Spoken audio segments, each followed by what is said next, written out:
नमस्कार, मैं अशोक कुमार पांडे और स्वागत है आपका टीसीएच पर।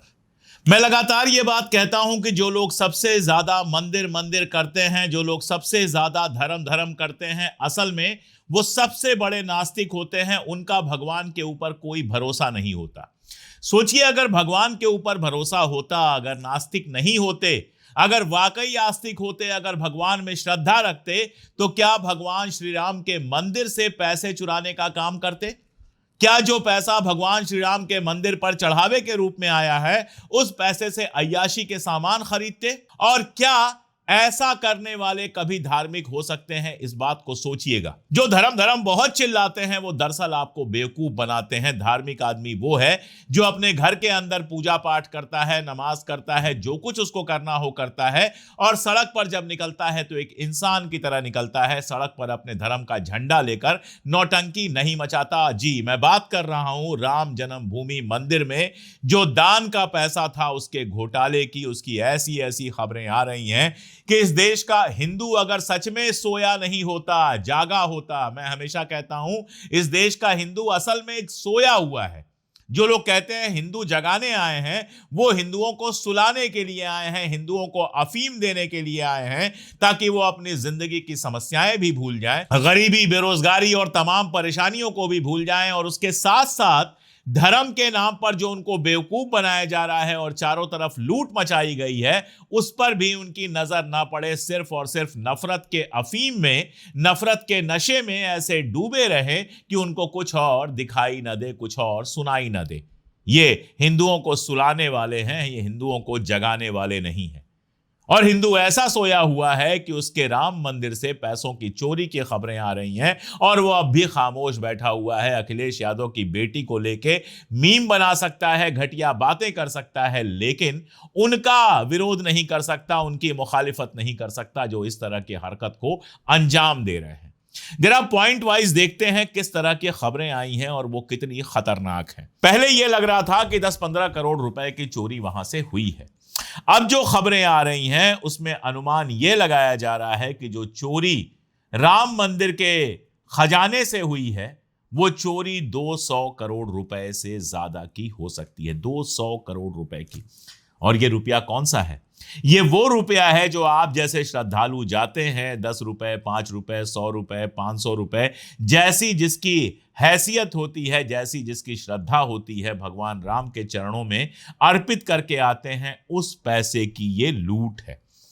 नोटों की गिनती से जुड़े हुए तकरीबन 50 के आसपास कर्मचारी इसमें संदेह के घेरे में है, और 5 कर्मचारियों की जो जांच हुई है, जो पुलिस और जांच एजेंसियों ने रेड वगैरह मारा है, उसमें 2 करोड़ रुपए तो नकद मिले हैं। इसके अलावा 3 आईफोन मिले हैं। दैनिक भास्कर ने बहुत डिटेल में यह खबर छापी है, और उसका कहना है कि 4 दिन पहले दिल्ली से एक आईपीएस ऑफिसर अयोध्या पहुंचे हैं। स्पेशल विमान से पहुंचे थे। वो भी श्री राम जन्मभूमि परिसर में ट्रस्ट के अधिकारियों के साथ बातचीत करके एक रिपोर्ट बना रहे हैं। दरअसल चढ़ावे का ये जो पूरा काम, चढ़ावे के पैसे की गिनती का ये जो पूरा काम था, 50 लोगों की मौजूदगी में होता था। एक कमरा है जहां सारा चढ़ावा खोला जाता था और वहां पर गिनती होती थी।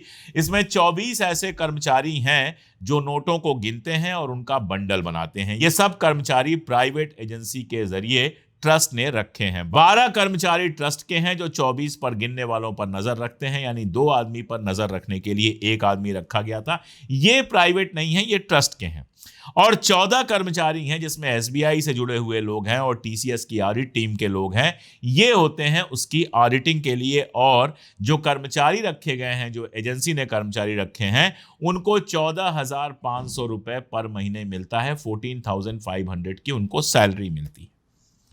अब ये गड़बड़ तब हुई जब 14,500 रुपए की सैलरी लेने वाले इन कर्मचारियों के पड़ोसियों ने देखा कि साल भर में इन्होंने तो बंगले बनवा लिए, महंगे आईफोन खरीद लिए, बड़ी बड़ी गाड़ियों में चल रहे हैं, होटलों में रुक रहे हैं, पैसे खर्च कर रहे हैं। मतलब जैसे कोई सरकारी कर्मचारी नौकरी में भर्ती होता है जहां उसको 15-20 हजार शुरुआत में, या 50,000 या 1 लाख तनख्वाह मिलती है, लेकिन उसकी लाइफ स्टाइल ऐसे होती है जैसे लाखों रुपए महीने के कमा रहा हो। वैसे ही 14,500 रुपया पर मंथ पाने वालों की लाइफ स्टाइल करोड़पतियों की तरह हो गई। आप देखिए जिस तरह की महंगाई है, जिस तरह के हालात हैं, 14,500 रुपए में तो घर का खर्च चलना मुश्किल है। अगर किराए के मकान में गलती से रह रहे हैं तो आधा तो किराए में चला जाएगा, दाल रोटी चलनी मुश्किल हो जाएगी। और राम मंदिर के अंदर पैसे गिनने का काम करने वाले ये जो कर्मचारी हैं, जिनके नाम भी आगे मैं पढ़ूंगा, 14,500 की तनख्वाह में करोड़पति हो गए। अब इनमें से एक नाम जो है ना, वो काफी चुभता है मुझे। नाम है लव कुश तिवारी। अब लव और कुश भगवान राम के बेटे थे। भगवान राम और माता सीता के बेटे थे लव और कुश। उनके नाम पर इनके बाप ने नाम रखा होगा कि भगवान राम के बच्चे जैसे थे वैसे ये हमारे बच्चे हैं। और ये लव कुश तिवारी राम मंदिर में चोरी करते हुए इनके ऊपर आरोप लगा है। ये पहले कार मैकेनिक था, मंदिर में नौकरी मिली, उसके बाद उसकी आर्थिक स्थिति बिल्कुल बदल गई। लव कुश के घर ट्रस्ट के लोग पहुंचे थे, उसने गोबर में छिपाकर रुपए रखे थे। 10 लाख रुपए लव कुश से बरामद हुए हैं और फैजाबाद में उसका घर बन रहा था। इसमें जो और कर्मचारी हैं उनके नाम हैं अनुकल्प मिश्रा, राजेश पाठक, राम शंकर उर्फ टिन्नू यादव, केडी तिवारी, मनीष यादव, करुण, ऋतिक सिंह श्रीवास्तव और जाने कौन कौन। ये सब 5 साल में करोड़पति हो गए, महंगी गाड़ियां खरीद ली, जमीनें खरीद ली और जाने क्या क्या हो गया। और शिकायत किसने की? उसी कंपनी के जो दूसरे कर्मचारी थे, जो बेचारे सिर्फ तनख्वाह पे पल रहे थे। अब क्या हुआ होगा? अड़ोसी पड़ोसी होंगे, उनके घर वालों ने कहा होगा कि उतनी तनख्वाह उसको मिल रही है, देखो वो गाड़ी में घूम रहा है, इतने पैसे जमा कर लिए, जमीन खरीद ली, मकान बना लिया, तुम्हारा कैसे काम नहीं चल रहा है? तब उनको शक हुआ कि 14,500 रुपए में इतनी अय्याशी की चीजें कहां से आ रही हैं। जिन पे जांच हो रही है, मैंने आपको बताया लव कुश तिवारी के बारे में। इसके अलावा रामशंकर यादव उर्फ टिन्नू है, ये चंपत राय के सहयोगी हैं और अयोध्या और लखनऊ में 50 करोड़ रुपए की संपत्ति इन्होंने बनाई है। टिन्नू का एयरपोर्ट के पास एक हॉस्टल है जिसमें 70 कमरे हैं। अयोध्या के अलग अलग 3 रेस्टोरेंट में इनकी पार्टनरशिप है। लखनऊ में एक मकान है, वहां पर फॉर्च्यूनर कार है। नाका इलाके में भी 2 मंजिला मकान है जिसमें इन्होंने हॉस्टल बनाया हुआ है। सोचिएगा इतने पैसे कहां से आ गए। दूसरे हैं मनीष यादव जी। मंदिर के अंदर इनका जो टिन्नू साहब का जो प्रभाव बना, उसमें इनके भतीजे मनीष यादव की नियुक्ति हो गई। ये टिन्नू साहब के भतीजे हैं। ये भी रुपया गिनने के काम से जुड़े हुए थे। और जब चोरी सामने आई तो मनीष को भी मंदिर के अंदर ही पीसीएफ यात्री सुविधा केंद्र जो है उसमें गिरफ्तार करके रखा गया है। इनके पास 36 लाख रुपए कैश मिला है। सोचिएगा, 14,500 तनख्वाह और 36 लाख रुपए कैश।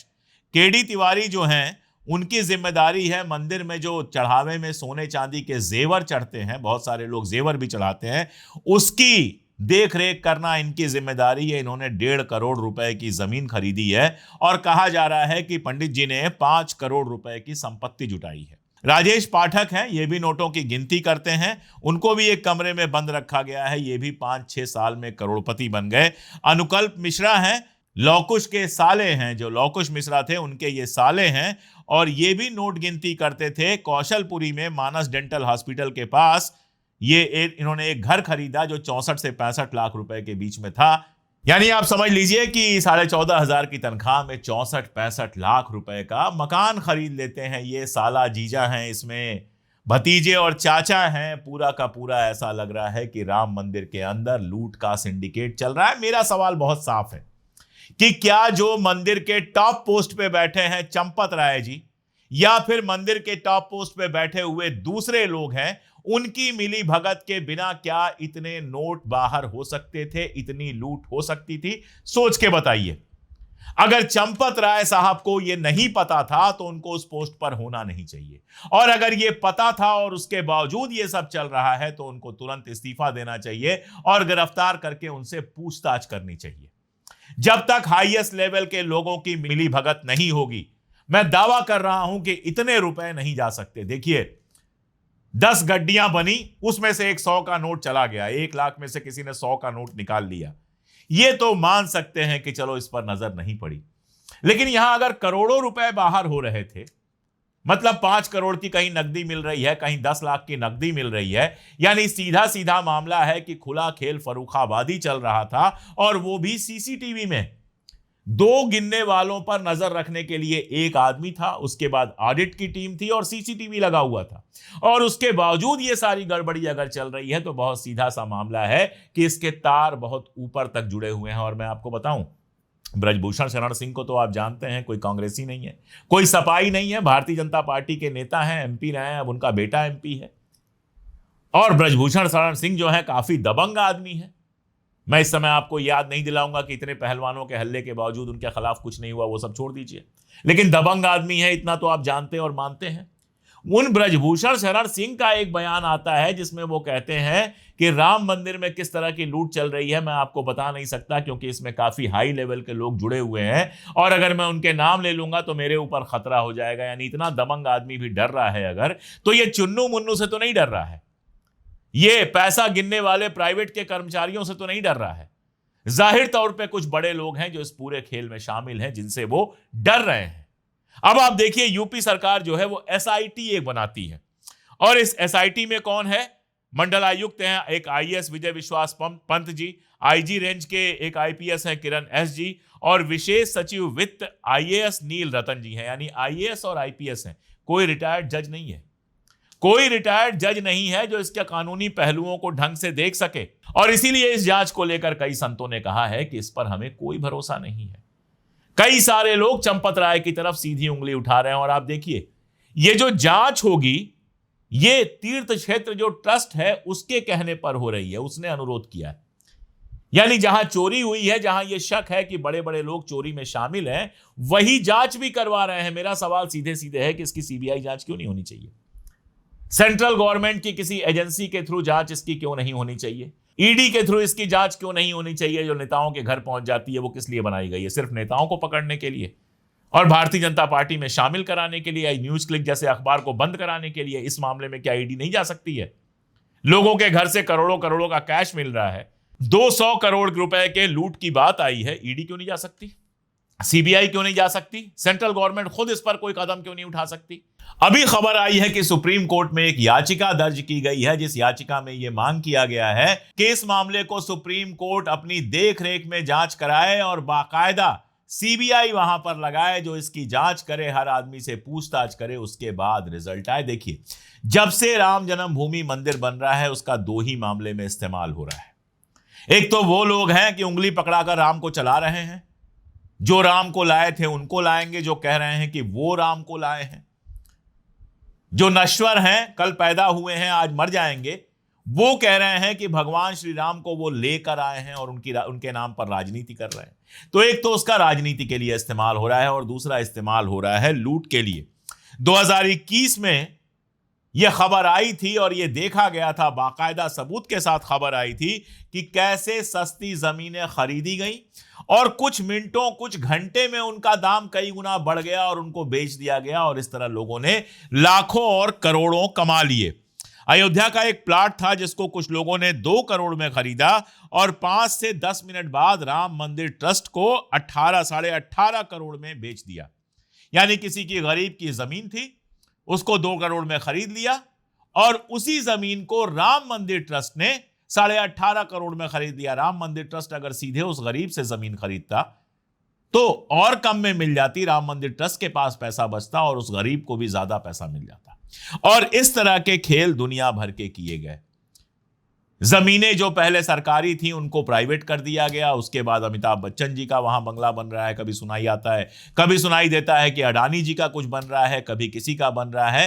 पूरे अयोध्या को रियल एस्टेट बिजनेस में तब्दील कर कर करोड़ों कमाया गया। और अब यह खबर आ रही है कि 200 करोड़ रुपए इस तरह से गायब कर दिए गए और इसके अलावा कितना गायब किया गया होगा इसका कोई हिसाब किताब नहीं है। तो राम मंदिर को लूट का अड्डा बना दिया गया, अयोध्या की जमीन का लूट का अड्डा बना दिया गया।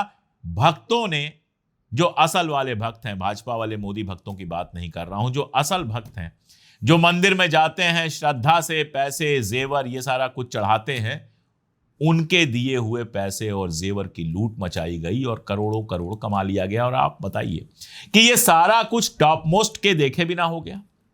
बैठे क्यों हैं वहां चंपत राय जी अगर उनके देखते देखते इतना कुछ हो गया? और योगी आदित्यनाथ जो उत्तर प्रदेश के मुख्यमंत्री हैं, क्या उनकी कोई जिम्मेदारी नहीं बनती? ट्रस्ट ये जो बना है वो सेंट्रल ने बनाया है, सेंट्रल गवर्नमेंट ने ये ट्रस्ट बनाया है। तो जाहिर है अगर इस ट्रस्ट में कोई गड़बड़ी हुई है तो सेंट्रल गवर्नमेंट की एजेंसीज को जांच करना चाहिए। लेकिन एसआईटी बनाकर ऐसा लगता है कि मामले की लीपापोती करने का इंतजाम किया जा रहा है। अब ये तो हो गई खबर। 3 सवाल सिर्फ आपसे पूछ रहा हूं।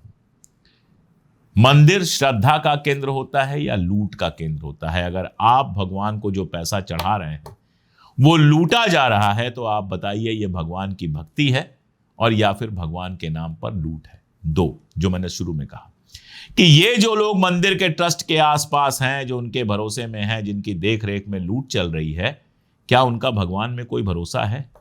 अगर भगवान में भरोसा होता, भगवान से डर होता तो वो ऐसा नहीं करते। हम छोटे थे, बच्चे थे और हमारे घर में जो छोटा सा मंदिर है उसमें चढ़ावे का मम्मी ने कुछ 50 पैसे 1 रुपए चढ़ाया होगा। बच्चे थे, बुद्धि नहीं थी, 1 रुपए उठाए और गए, गोलगप्पे खाए, लौटे तो जबरदस्त मार और डांट पड़ी, क्योंकि श्रद्धा का पैसा था वो। ऐसा नहीं था कि घर में कोई गोलगप्पे खाने के लिए पैसे की कमी थी।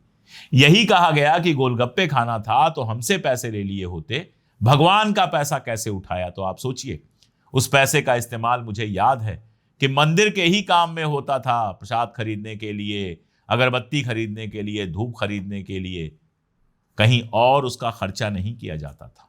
तो एक छोटे से घर में एक मंदिर होता है, उस पर चढ़े 2 रुपए 5 रुपए की भी इतनी इज्जत की जाती है। और यहां भगवान राम की जन्मभूमि पर जो मंदिर बनाने का दावा इन्होंने किया, वहां करोड़ों करोड़ की लूट हो रही है। इनको आस्तिक कैसे मान लिया जाए? और तीसरी बात, अगर हिंदू सोया नहीं है तो क्या है? अगर हिंदू आज जगा होता तो उसके आराध्य भगवान राम के नाम पर जो ये लूट मची है, ये लूट मचाने वालों के सामने खड़ा होता कि नहीं? लेकिन हिंदू सोया हुआ है और वो सोया है मुसलमानों के खिलाफ नफरत की अफीम पीकर। इसीलिए उसकी आंख में धूल झोंकी जा रही है, उसके हाथ पांव काटे जा रहे हैं, लेकिन वो नींद में मस्त है, उसको दर्द का कोई एहसास नहीं हो रहा है।